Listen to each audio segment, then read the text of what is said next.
Hey guys, it's Missy with the Rob Ellerman team. We are doing part 2 of our lot selections. So the first thing I wanted to point out was sidewalks. So most people don't think about this, but in most developments, the sidewalk is on one side of the street, so you typically don't get sidewalks on both sides. So if you are somebody who wants a sidewalk in front of your house, or if you don't want a sidewalk in front of your house, that might be something important to you. You can see up here, the sidewalk is on the right-hand side of the street, but not on the left-hand side of the street. So for instance, in here, if somebody wanted a sidewalk, they would be on the right-hand side of the street. Some other things to think about with a sidewalk would be some builders have that already included in the price of their base pricing and some don't. So that might be an extra cost that you have if you decide to go that route. The other thing to think about would be what side of the street the water is on. So if you see a fire hydrant, typically that's the side of the street the water's on. If you pick a lot on the opposite side, then that means the builder will have to bore under the street more than likely to get to the water. So that's something else to think about because that can be a cost associated with different types of lots. The biggest thing that people come to me and ask is they have a preference on what side the garage is on. So just keep in mind, most builders put garages on the high side.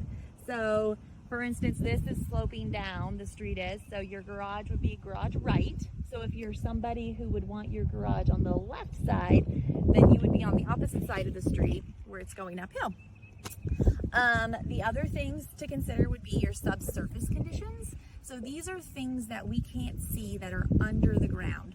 So one would be rock. So if they start digging your basement, they might hit rock.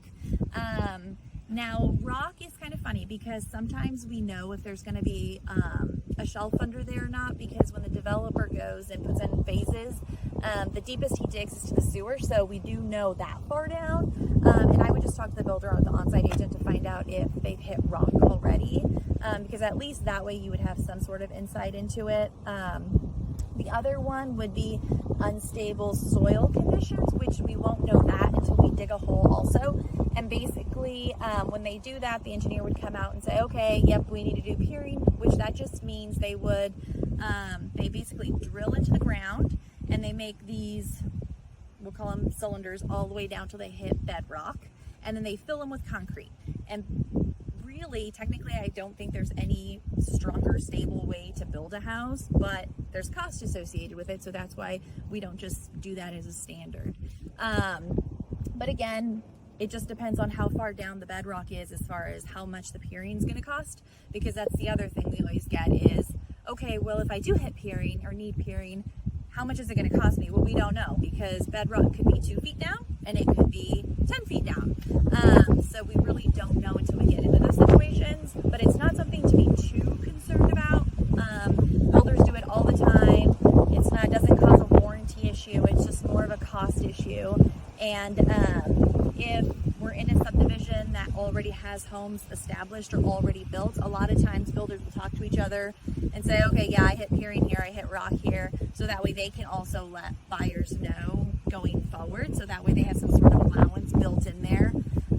Otherwise, if you hit it, typically most builders will let you just go ahead and roll that into the cost of the home, so it's not something you're paying out of pocket. It would go towards your loan.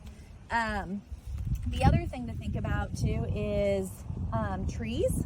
So some home sites have trees. So if for whatever reason you decided, yeah, I like this tree lot and I need to remove some trees, that's typically not a cost that's already built into the base pricing for housing. So you would have to add that on top of the cost. So those are just some things to think about when you're picking out your lot, because it can be a really fun experience. It's just, I think, being prepared and knowing in advance as much as you can